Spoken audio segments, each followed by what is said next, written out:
अस्सलामुअलैकुम dear student, उम्मीद है आप सब लोग खैरियत से होंगे। आज की वीडियो में हम नर्वस सिस्टम के डिवीज़न के हवाले से पढ़ेंगे कि किस तरह से नर्वस सिस्टम को डिवाइड किया गया है, और इसके साथ साथ फोर ब्रेन के मुख्तलिफ पार्ट्स को इंशाल्लाह निमोनिक और MCQs के साथ डिस्कस करेंगे।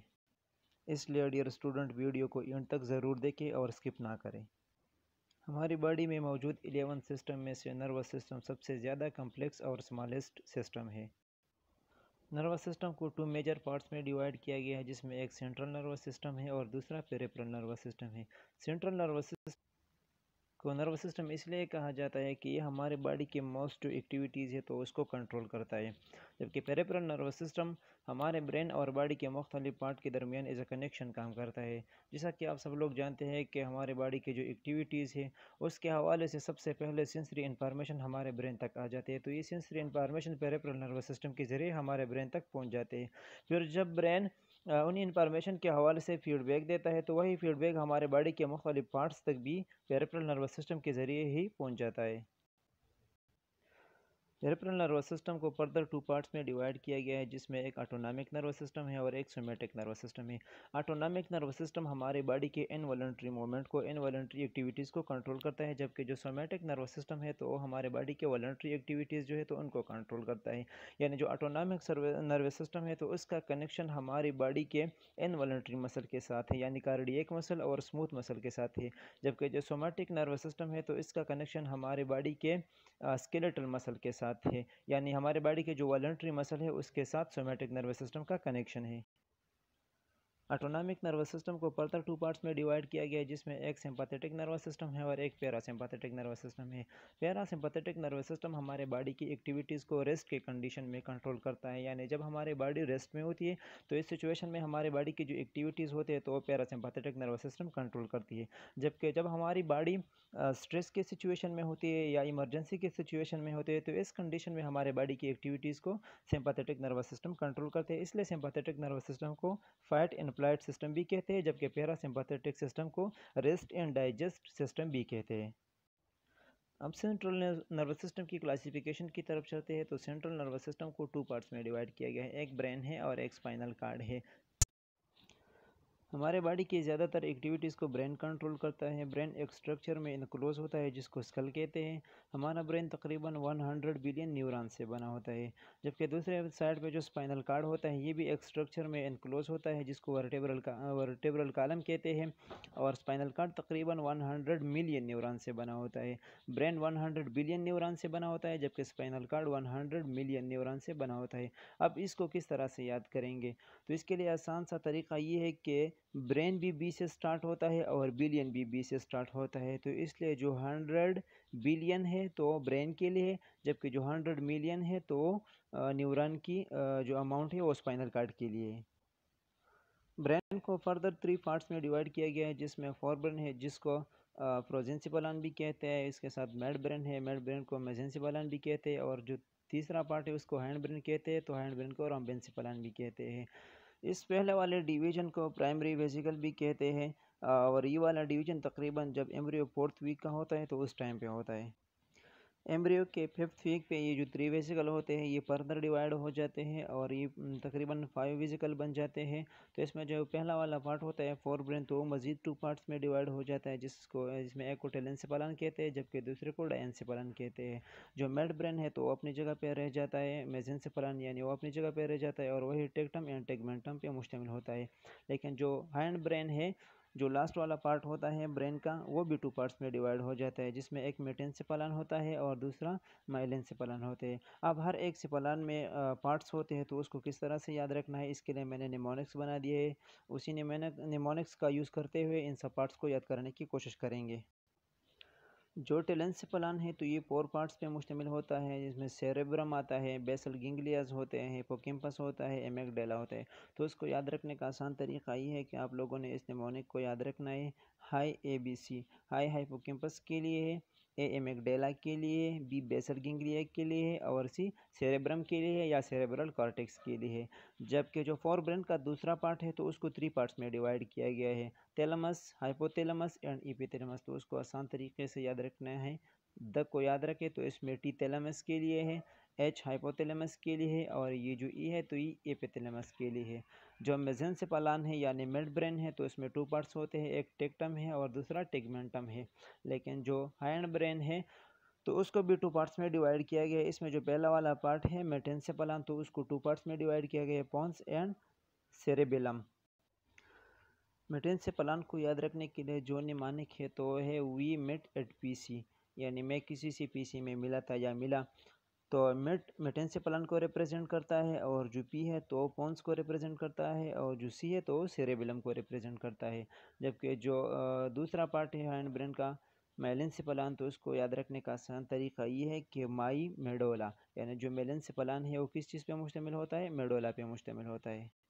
अच्छा जी, development of the embryo brain, यानी एक एम्ब्रियो की ब्रेन किस तरह से डेवलप होती है। जब लास्टुलेशन होता है तो उस दौरान एम्ब्रियो 2 लेयर्स पे मुश्तमिल होता है, एक को एपिब्लास्ट कहते हैं जबकि दूसरे को हाइपोब्लास्ट कहते हैं। एपिब्लास्ट फर्दर डिवाइड हो जाता है और एक्टोडर्म एंड मेसोडर्म बनाता है, जबकि जो हाइपोब्लास्ट होता है तो एंडोडर्म बनाता है। एक्टोडर्म हमारे नर्वस सिस्टम और इसके साथ स्किन को बनाते हैं, जबकि मेसोडर्म हमारे बोन और मसल को बनाते हैं। और जो एंडोडर्म है तो हमारे जो रेस्पिरेटरी सिस्टम है, हमारे रेस्पिरेटरी सिस्टम है, हमारा जो डाइजेस्टिव सिस्टम है और यूरो जेनेटल सिस्टम और उसके साथ जो एसोसिएटेड ग्लैंड है उसकी एपिथेलियल लाइनिंग को बनाता है। एम्ब्रियो में ब्रेन की फॉर्मेशन के प्रोसेस को या नर्वस सिस्टम के फॉर्मेशन को प्रोसेस को न्यूरोलेशन कहते हैं। The brain and spinal cord develop from the ectoderm through a neural tube of the embryo, यानी जो ब्रेन होता है एंड स्पाइनल कार्ड होता है तो ये दोनों एक्टोड्रम से बनते हैं। The interior end of the neural tube will develop into the brain and the posterior portion will become the spinal cord, यानी जो न्यूरल ट्यूब होता है तो वो 2 पार्ट्स पे मुश्तमिल होता है, एक इसका पोस्टीरियर पार्ट होता है और एक इंटीरियर पार्ट होता है। तो जो पोस्टीरियर पार्ट होता है तो स्पाइनल कार्ड को बनाता है जबकि इंटीरियर पार्ट ब्रेन को बनाता है। By the 4th week the neural tube exhibit 3 interior dilation, यानी जब एम्ब्रियो 4th वीक तक पहुंच जाता है तो उस दौरान जो न्यूरल ट्यूब होता है तो इंटीरियर साइड पे 3 डायलेशन बनाता है जिसको प्राइमरी वेजिकल भी कहते हैं। और वो 3 डायलेशन कौन कौन से होते हैं, फोर ब्रेन होते हैं जिसको प्रोजेंसिफलन भी कहते हैं, मिड ब्रेन होता है जिसको मेजेंसिफलन भी कहते हैं एंड हाइंड ब्रेन होता है जिसको रोम्बेंसिफलन कहते हैं। अब इन नेम्स को किस तरह से याद रखेंगे, तो जो हाइंड ब्रेन है अगर हम इसके दूसरे नाम रोम्बेंसिफलन पे थोड़ा फोकस करें तो इसके नाम में ऑलरेडी एच मौजूद है, यानी जो रोम्बेंसिफलन है तो किसको कहते हैं, हाइंड ब्रेन को कहते हैं। मेसेंसिफलन भी एम से स्टार्ट होता है और मिड ब्रेन भी एम से स्टार्ट होता है, तो उसको भी याद रखना आसान हो गया। लेकिन आप लोगों ने सिर्फ किसको याद रखना है, प्रोजेंसिफलन को, यानी जो फोर ब्रेन है तो उसको क्या कहते हैं, प्रोजेंसिफलन कहते हैं। जब एम्ब्रियो 4 वीक का होता है तो उसका ब्रेन इन 3 पार्ट्स पे मुश्तमिल होता है, fore brain, mid brain and hind brain. By the 5th week the neural tube subdivide into 5 secondary vesicle, और जो प्राइमरी वेजिकल होते हैं तो 5th वीक पे डिवाइड हो जाते हैं और सेकेंडरी वेजिकल पर इसको कहते हैं। और इसका जो नंबर होते हैं कितना होता है, 5 होते हैं, यानी ये टोटल नंबर में 5 होते हैं और इनको सेकेंडरी वेजिकल के नाम से पहचाना जाता है। The forebrain divide into telencephalon and diencephalon, जो पोर ब्रेन होता है यानी जो प्रोजेंसेफलन होता है तो फर्दर 2 पार्ट्स में डिवाइड हो जाता है, एक को टेलेंसेफलन कहते हैं और दूसरे को डायंसेफलन कहते हैं। फिर जो टेलेंसेफलन होता है तो उसमें हमारे पास 4 पार्ट्स होते हैं, एक को सेरेब्रम कहते हैं, दूसरे को बेसल गेंगलिया कहते हैं, तीसरे को हिप्पोकैम्पस कहते हैं और चौथे को एमिगडाला कहते हैं। लेकिन जो डायंसेफलन होता है तो उसमें हमारे पास 3 पार्ट्स होते हैं, एक हमारे पास थैलेमस होता है, दूसरा हाइपोथैलेमस होता है और तीसरा एपिथैलेमस होता है। The mid brain remains undivided, जो मिड ब्रेन होता है तो वही के वही रह जाता है, यानी इसकी डिवीजन नहीं होती। And the hindbrain divide into metencephalon and myelencephalon, जबकि जो हाइंड ब्रेन है जिसको रोम्बेंसेफलन भी कहते हैं वो भी 2 पार्ट्स में डिवाइड हो जाता है, जिसमें एक मेटेंसेफलन होता है और दूसरा माइलेंसेफलन होता है। तो माइलेंसेफलन किस पे मुश्तमिल होता है, मेडोला पे, माई मेडोला। और जो मेटेंसेफलन है तो पोन्स एंड सेरेबेलम पे मुश्तमिल होता है। The average adult brain weight about 1600 gram in men and 1400 gram in women, यानी एक एडल्ट की ब्रेन की वेट की अगर बात की जाए तो मेल में ये 1600 ग्राम होता है और फीमेल में ये 1400 ग्राम होता है। The brain is divided into 3 major portion, brain को 3 मेजर पोर्शन में डिवाइड किया गया है। जो सेरेब्रम है, सेरेबेलम है एंड ब्रेन स्टेम है। Some authorities regard the diencephalon as a separate part from the brain stem and divide the adult brain into 4 major और मेन पार्ट्स। जो बास बुक में ऐसा है कि उन्होंने डायंसिफालन जो कि हमारे पास 4 ब्रेन का पार्ट है उसको एक अलग पोर्शन के तौर पर रिकॉग्नाइज किया है, और वो कहते हैं कि जो ब्रेन है उसको 4 पार्ट्स में डिवाइड किया गया है। इसमें पहला वाला ब्रेन स्टेम है, डायंसिफालन है, सेरेबेलम है एंड सेरेब्रम है। The adult brain consist of 3 major parts. लेकिन अगर मेजर डिवीजन की बात की जाए तो ब्रेन को 3 पार्ट्स में डिवाइड किया गया है। एक हैंड ब्रेन है, एक मिड ब्रेन है और जो तीसरा है वो फोर ब्रेन है। तो हैंड ब्रेन में हमारे पास मेडुला ऑब्लांगेटा आता है, पोन्स आता है एंड सेरेबेलम आता है। और जो फोर ब्रेन है तो उसमें हमारे पास डायंसिफालन आता है। डायंसिफालन में फिर हमारे पास 3 पार्ट्स होते हैं जिसको द के निमोनिक से आप लोग याद कर सकते हैं, यानी एपिथैलेमस, हाइपोथैलेमस एंड थैलेमस। लेकिन जो फोर ब्रेन का दूसरा पार्ट होता है वो तो टेलेंसेफालन होता है। इसमें 4 पार्ट्स होते हैं हमारे पास, सेरेब्रम, बेसल गेंग्रिया, एमिग्डाला, हिप्पोकैम्पस। और जो मिड ब्रेन है तो उसके 2 पार्ट्स होते हैं, टेक्टम एंड टेगमेंटम। अच्छा जी, ब्रेन स्टेम क्या है? The brain stem which is like a vertical stalk. Brain stem एक वर्टिकल स्टाक है with the cerebrum perch on the top, जिसके ऊपर पे सेरेब्रम पड़ा हुआ है। Like a mushroom cap on its stalk, जिस तरह के मशरूम का जो केप होता है वो उसके स्टाक के ऊपर होता है, तो इस तरह सेरेब्रम जो है वो ब्रेन स्टेम के ऊपर पड़ा होता है। The major component of the brain stem from rostral to caudal are the midbrain, pons and medulla oblongata. जो मेजर कंपोनेंट है ब्रेन स्टेम के, अगर हम नोज की तरफ से टेल की तरफ जाए तो हमारे पास पहला मिड ब्रेन आता है, फिर पोन्स होता है, फिर मेडुला ऑब्लांगेटा होता है। अगर हम आसान अल्फाज में कहें तो हमारे पास जो हैंड ब्रेन है वो और मिड ब्रेन है, उन दोनों को ब्रेन स्टेम कहते हैं। लेकिन एक बात याद रखना ज़रूरी होगा और वो ये है कि जो हैंड ब्रेन है उसको उसके सेरेब्लम को इग्नोर करके, यानी हैंड ब्रेन का जो सेरेब्लम होता है उसको अलहदा करके हैंड ब्रेन के जो बाकी 2 पार्ट रह जाते हैं यानी पोन्स और मेडुला वो और जो मिड ब्रेन है, इन तीनों को इकट्ठे ब्रेन स्टेम के तौर पर पहचाना जाता है। अगर हम डायग्राम पे थोड़ा कवर करें तो ये हमारे पास मिड ब्रेन हो गया, ये पोन्स हो गया और ये हमारे पास मेडुला हो गया। तो इन तीनों पोर्शन को इकट्ठे ब्रेन स्टेम कहा जाता है। लेकिन जो हमारे पास हैंड ब्रेन का सेरेबेलम है तो उसको इग्नोर करके हम ये भी कह सकते हैं कि हमारे पास हैंड ब्रेन और मिड ब्रेन, इन दोनों को इकट्ठे भी ब्रेन स्टेम कहा जाता है। इस वाले डायग्राम में ब्रेन के मुख्तलिफ पार्ट्स मौजूद है। जो ब्लैक कलर के है तो ये हमारे पास फोर ब्रेन को रिप्रेजेंट करता है, और ये जो ऑरेंज कलर है तो ये मिड ब्रेन है। इसके बाद जो रिमेनिंग पार्ट है तो ये हमारे पास हैंड ब्रेन है, जिसमें पोन्स है, मेडुला ऑब्लांगेटा है और सेरेबेलम है।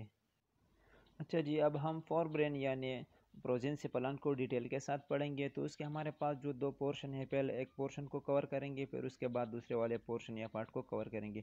तो पहला वाला जो पोर्शन है हमारे पास वो टेलेंसेफलन है, उसमें 4 पार्ट है, उसमें एक सेरेब्रम भी है। तो पहले हम सेरेब्रम को कवर करते हैं। Cerebrum is the largest part of the brain. याद रखें, सेरेब्रम हमारे पास ब्रेन का सबसे लार्जेस्ट पार्ट है। ना ये सिर्फ फोर ब्रेन का लार्जेस्ट पार्ट है जबकि पूरे ब्रेन का भी लार्जेस्ट पार्ट है। एंड इस कंसिस्ट ऑफ 2 हेमिस्फीयर। ये 2 हेमिस्फीयर पे मुश्तमिल होता है और जो हेमिस्फीयर होते हैं उसका शेप सी की तरह होता है। इसको principal part of the brain भी कहा जाता है। जैसा कि एक इंस्टीट्यूट का प्रिंसिपल होता है, हेड होता है और पूरा इंस्टीट्यूट उसकी कंट्रोल में होता है, इस तरह हमारे ब्रेन का जो प्रिंसिपल है या हेड है वो सेरेब्रम है। The hemisphere consist of an outer rim of grey matter called cerebral cortex. हर एक सेरेब्रल हेमिस्फीयर 2 पार्ट्स पे मुश्तमिल होता है, जिसमें एक आउटर पार्ट्स होता है और वो ग्रे मैटर से बना होता है, यानी न्यूरॉन के सेल बॉडी से बना होता है, और उस आउटर वाले पार्ट को सेरेब्रल कॉर्टेक्स कहते हैं। और एक इनर वाला पार्ट होता है जिसको सब कॉर्टिकल रीजन भी कहते हैं। Deep to the cerebral cortex lie the cerebral white matter. और जो सेरेब्रल आउटर रीजन है यानी सेरेब्रल कार्टेक्स है वो तो ग्रे मैटर से बना होता है, लेकिन जो नीचे वाला पोर्शन होता है तो वाइट मैटर से बना होता है, यानी वो न्यूरॉन का जो एक्सोनल वाला पार्ट होता है तो उससे बना होता है। जो सब कार्टिकल रीजन होता है उसमें मौजूद एक्सान के कलेक्शन को ट्रैक कहते हैं, और ट्रैक का काम ये होता है कि वो जो डिफरेंट पार्ट्स होते हैं हेमिस्फीयर के उनको कनेक्ट कर दे। हमारे पास तीन तरह के ट्रैक होते हैं, एक को एसोसिएशन ट्रैक कहते हैं, दूसरे को कमर्शियल ट्रैक कहते हैं और तीसरे को प्रोजेक्शन ट्रैक कहते हैं। अब हर एक ट्रैक का अपना अपना फंक्शन होता है और वो कनेक्शन प्रोवाइड करता है। एसोसिएशन ट्रैक वो ट्रैक होते हैं जो एक हेमिस्फीयर के डिफरेंट पार्ट्स को एक दूसरे के साथ कनेक्ट करते हैं, और जो कमर्शियल हेमिस्फीयर होता है तो एक हेमिस्फीयर को दूसरे हेमिस्फीयर के पार्ट्स के साथ कनेक्ट करता है। तो हमारे पास जो कार्पस कैलोसम है वो कमर्शियल ट्रैक की एग्जांपल है, जबकि जो तीसरा वाला ट्रैक है वो प्रोजेक्शन ट्रैक है। तो प्रोजेक्शन ट्रैक जो है तो जो आउटर कार्टेक्स है उसको जो इनर हमारे पास जो सब कार्टिकल रीजन होता है वहाँ पे जो स्ट्रक्चर होते हैं और वो भी ग्रे मैटर के बने होते हैं तो उनके साथ कनेक्शन प्रोवाइड करता है। The cerebral folds are called gyri or convolution. अब हर एक सेरेब्रल हेमिस्फीयर में हमारे पास पोल्स होते हैं तो उन पोल्स को गायरी कहते हैं। अब दो पोल्स के दरमियान में एक गड़ा होता है तो उस वाले गड़े को ग्रू कहते हैं। अब अगर ये वाला गड़ा शालो है यानी सुपरफिशियल है तो उसको अलग नाम से पुकारा जाता है, और अगर ये नेचर में डीप है तो उसके लिए अलग नाम यूज़ होता है। The shallow grooves between the folds are called sulci, यानी दो पोर्ट्स के दरमियान जो शालो ग्रो होता है उसको सल्की कहते हैं या सल्कस कहते हैं। And the deepest groove between the folds are term fissures. अब अगर दो पोर्ट्स के दरमियान जो गड़ा है वो डीप है तो फिर उसको फिशर्स के नाम से जाना जाता है। ये हमारे पास सेरेब्रल हेमिस्फीयर का स्ट्रक्चर है। इसमें ये जो पोल्स हैं बाहर की तरफ जो उभरे हुए हैं उसको गायरे कहते हैं। इन दो पोल्स के दरमियान ये जो गड़ा है तो उसको अगर ये सुपरफिशियल है या शालो है तो उसको सल्कस कहते हैं, और अगर ये डीप है तो फिर इसको फिशर्स कहते हैं। The most prominent fissure is the longitudinal fissure that separate the two hemisphere। और जो सबसे ज़्यादा prominent यानी बिल्कुल क्लियर वाज़ेह फिशर है तो उसको longitudinal फिशर कहते हैं। longitudinal फिशर क्या करता है, जो दोनों हेमिस्फीयर है तो उन दोनों को सेपरेट करता है। Within it is a continuation of diameter called falx cerebri, यानी longitudinal fissure वाली जगह पे जो diameter मौजूद होता है तो उसको falx cerebri कहते हैं। The hemisphere are internally connected by white matter called the corpus callosum। और दोनों हेमिस्फीयर को जो स्ट्रक्चर कनेक्ट करता है तो उसको कार्पस कैलोसम कहते हैं, और ये कार्पस कैलोसम वाइट मैटर का बना होता है। 200 मिलियन फाइबर्स यानी तकरीबन 200 मिलियन फाइबर्स होते हैं एक्जाम के, वो इकट्ठे हो जाते हैं और कार्पस कैलोसम बनाते हैं। Cerebrum is the seat of intelligence, it enable us to read write speak and think. हमारा जो सेरेब्रम होता है तो ये हमारे इंटेलिजेंस का सीट होता है, यानी हम जो थिंकिंग करते हैं, हम जो किसी चीज़ को रीड करते हैं या लिखते हैं या हम जो स्पीकिंग करते हैं तो इन सब का कंट्रोल सेरेब्रम से होता है। लूब्स ऑफ द सेरेब्रम, हर एक सेरेब्रल हेमिस्फीयर को 4 लूब्स में डिवाइड किया गया है और उन्हीं लूब्स को नाम जो बोन उसको कवर करता है तो उसी के हिसाब से दिया गया है। यानी फ्रंटल बोन जिस लोब को कवर करता है तो उसको फ्रंटल लोब कहते हैं, और जो टेम्पोरल बोन जिस लोब को कवर करता है तो उसको टेम्पोरल लोब कहते हैं। पेराइटल बोन जिस लोब को कवर करता है तो उसको पेराइटल लोब कहते हैं, और जो ऑक्सीपिटल बोन है और वो जिस लोब को कवर करता है तो उसको ऑक्सीपिटल लोब कहते हैं। Each cerebral hemisphere is further subdivided into 4 lobes। हर एक cerebral hemisphere को 4 lobes में डिवाइड किया गया है। They are named after the bones that cover them, यानी जो बोन जिस लोब को कवर करता है तो उसके हिसाब से ही नाम दिया गया है। Frontal, parietal, temporal and occipital lobe. Cerebral hemisphere में मौजूद हर एक लोब दूसरे से सल्कस के ज़रिए सेपरेट किया गया है और हर एक सल्कस का अपना नाम होता है। The central sulcus separate the frontal lobe from the parietal lobe. अब जो सल्कस फ्रंटल लोब को पेराइटल लोब से सेपरेट करता है तो उसको सेंट्रल सल्कस कहते हैं। इसको किस तरह से याद करेंगे, FCPS यानी फ्रंटल लोब जो है ये पेराइटल लोब से सेंट्रल सल्कस के ज़रिए सेपरेट हुआ है। तो F फ्रंटल के लिए, C सेंट्रल सल्कस के लिए, और P जो है तो ये पेराइटल को रिप्रेजेंट करता है। The lateral sulcus separate the frontal lobe from the temporal lobe. और जो लेटरल सर्कस है तो फ्रंटल लोब को टेम्पोरल से सेपरेट करता है। इसके लिए लेफ्ट को याद रखना है, LEFT। तो F यानी फ्रंटल एंड T टेम्पोरल, ये दोनों एक दूसरे से लेटरल सर्कस के ज़रिए सेपरेट हुई है। The parieto occipital sulcus separate the parietal lobe from the occipital lobe. अब जो एंड पे लोब है ऑक्सीपिटल लोब और जो टॉप पे पेराइटल लोब है, तो ये एक दूसरे से पेराइटो ऑक्सीपिटल सल्कस के ज़रिए सेपरेट हुए हैं। A small fifth lobe of the cerebrum called insula lies deep to the lateral sulcus। Fifth lobe भी मौजूद होता है सेरेब्रम में, जिसको इंसुला कहते हैं, और ये इंसुला कहाँ पे वाक़ होता है? Deep to the lateral sulcus, which is made visible by retracting or cutting away some of the overlying cerebrum। और ये तब नज़र आ जाता है, विजिबल हो जाता है, जब उसी पार्ट को काटा जाए सेरेब्रम के जो जिसने इस वाले लोब को छुपाया है। इस वाले डायग्राम में हमारे पास सेरेब्रम के लोब्स भी मौजूद है और इनके दरमियान जो सेपरेशन है वो भी मौजूद है। तो ये हमारे पास फ्रंटल लोब हो गया, ये वाला पेराइटल लोब है, ये टेम्पोरल है, ये ऑक्सीपिटल है। अब जो सल्कस फ्रंटल लोब और पेराइटल लोब दोनों को सेपरेट करते हैं तो उसको सेंट्रल सल्कस कहते हैं, और उसको याद रखने का आसान तरीका क्या है? FCPS, यानी फ्रंटल और पेराइटल के दरमियान सेपरेशन को सेंट्रल सल्कस कहते हैं। फ्रंटल लोब और टेम्पोरल लोब, इन दोनों के दरमियान जो सेपरेशन है उसको लेटरल सल्कस कहते हैं। LEFT लेफ्ट, यानी टेम्पोरल लोब और फ्रंटल लोब, इन दोनों के दरमियान सेपरेशन वाले सल्कस को लेटरल सल्कस कहते हैं। ये हमारे पास पेराइटल लोब हो गया और ये वाला ऑक्सीपिटल लोब हो गया। तो पेराइटो ऑक्सीपिटल सल्कस ये क्या करता है? ये ऑक्सीपिटल लोब और पेराइटल लोब दोनों को एक दूसरे से सेपरेट करते हैं। सेरेब्रम में जो MCQs बन सकते हैं वो ये है कि सबसे लार्जेस्ट पार्ट है, इसमें 2 हेमिस्फीयर्स होते हैं। सेरेब्रम का जो आउटर पार्ट होता है तो उसको सेरेब्रल कॉर्टेक्स कहते हैं, ये ग्रे मैटर का बना होता है और उसकी जो थिकनेस है तो 2 to 4 मिलीमीटर होता है। और जो सेरेब्रम का या हेमिस्फीयर का जो इनर पोर्शन होता है तो वाइट मैटर से बना होता है। इसमें जो पोर्स होते हैं बाहर की तरफ जो आउटग्रोथ है तो उसको गायरे कहते हैं, और उन दो गायरों के दरमियान जो स्पेस होता है या जो गड़ा होता है तो उसको ग्रू कहते हैं, और अगर ये ग्रू शालो हो तो फिर उसको सल्की कहते हैं, और अगर ये डीप हो तो फिर उसको फिशर कहते हैं।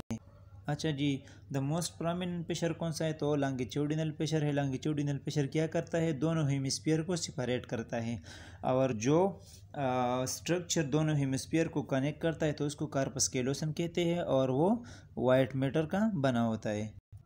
फिर लूब्स के हवाले से जो MCQs बन सकते हैं, तो लूब्स के कितने नंबर है उसके बारे में पूछ सकते हैं। तो 4 लूब्स होते हैं हर एक हेमिस्फीयर में, और फिर हर एक लूब को दूसरे लूब से जो सेपरेट किया गया है उस वाले स्ट्रक्चर के हवाले से भी MCQs आते हैं। तो सेंट्रल सल्कस ये फ्रंटल और पेराइटल को सेपरेट करते हैं, इसलिए FCPS को याद रखें। जो लेटरल सर्कस है तो फ्रंटल और टेम्पोरल को सेपरेट करते हैं, इसके लिए लेफ्ट को याद रखें। और जो पेराइटो ऑक्सीपिटल है तो ये हमारे साथ पेराइटल एंड ऑक्सीपिटल लोब एक दूसरे को सेपरेट करते हैं। टेलेंसेफेलन का जो दूसरा पार्ट है वो बेसल गेंगलिया है। जिस तरह कि हमें पता है सेरेब्रल हेमिस्फीयर का जो आउटर पार्ट होता है तो ग्रे मैटर का बना होता है।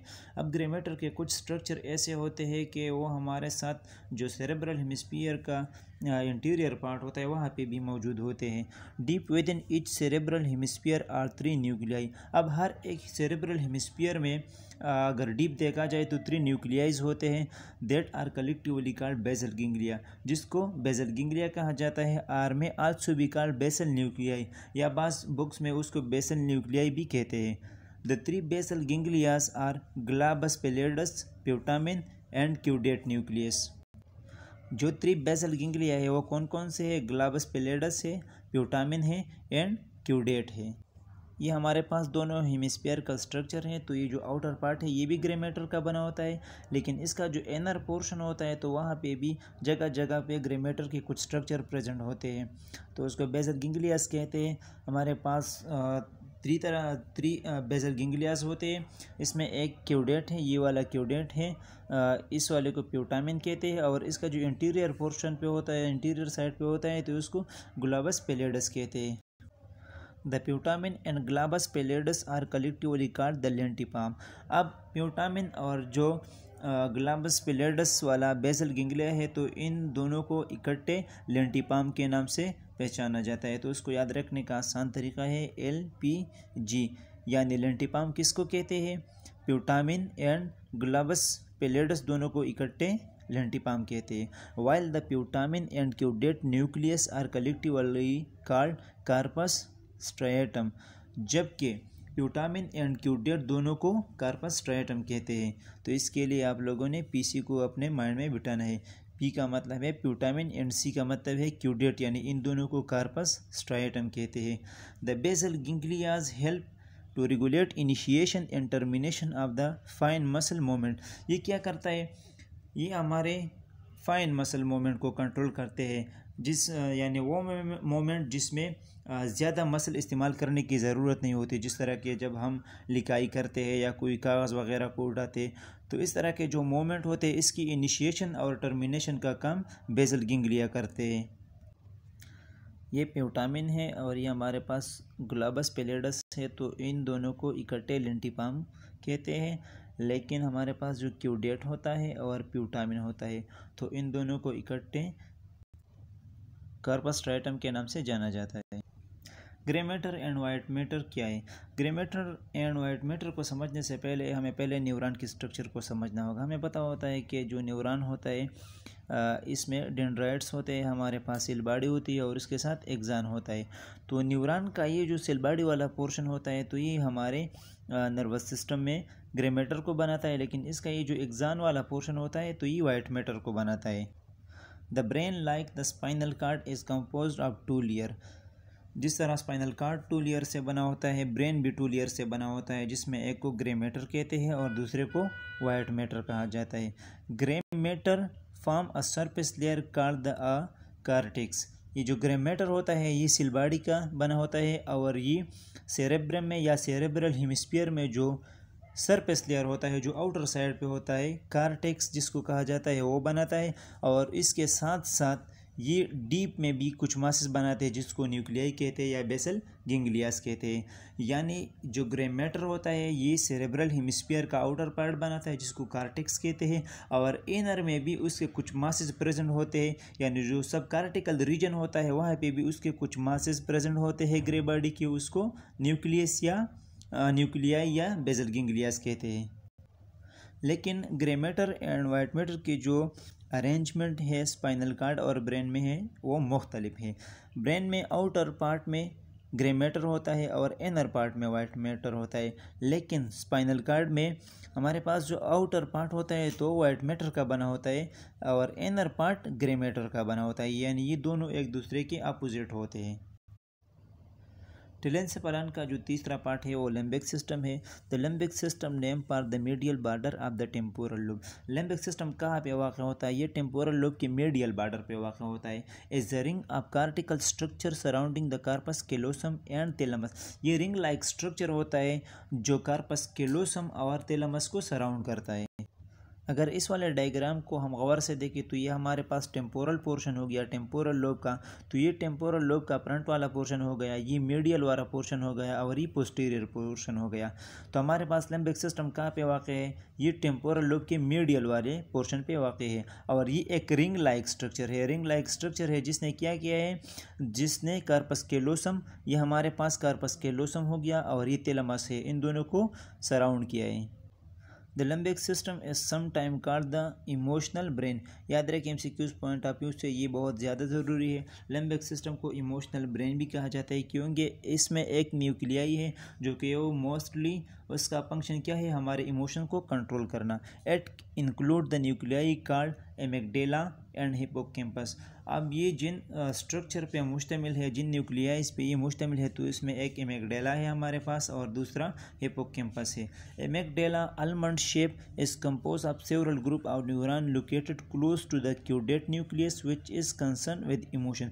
जो एमिगडेला है ये आलमंड शेप का होता है, ये सेवरल न्यूरॉन या न्यूरॉन्स के मुख्तलिफ ग्रुप से बना होता है और ये अगर लोकेशन की हवाले से बात की जाए तो ये कौन से क्यूडेट न्यूक्लियस के ज़्यादा करीब होता है और इसका ताल्लुक़ क्या है, हमारे इमोशंस को कंट्रोल करना, सेक्सुअल डिज़ायर को कंट्रोल करना। और ज़्यादातर MCQs आता है कि हमारे इमोशन में मोस्टली जो फेयर होता है तो किसके कंट्रोल में है, तो फेयर की कंट्रोल एमिगडेला के, यानी हमारे फियर को कौन कंट्रोल करता है, amygdala. Hippocampus at extend and to the floor of the lateral ventricle which function and memory। जो लेटरल वेंट्रिकल्स होते हैं सीएसएफ की प्रोडक्शन करते हैं। हिप्पोकैम्पस की जो एक्सटेंशन है वो उसके फ्लोर तक है और हिप्पोकैम्पस का काम क्या है, मेमोरी, यानी एक चीज़ को किस तरह से याद करना है और फिर उसको कितने वक्त तक मेमोराइज करके रखना है, ये काम हिप्पोकैम्पस का है। This was all about today lecture. अगर आप लोगों को ये वीडियो अच्छी लगी है तो वीडियो को लाइक, चैनल को सब्सक्राइब करें। Thank you.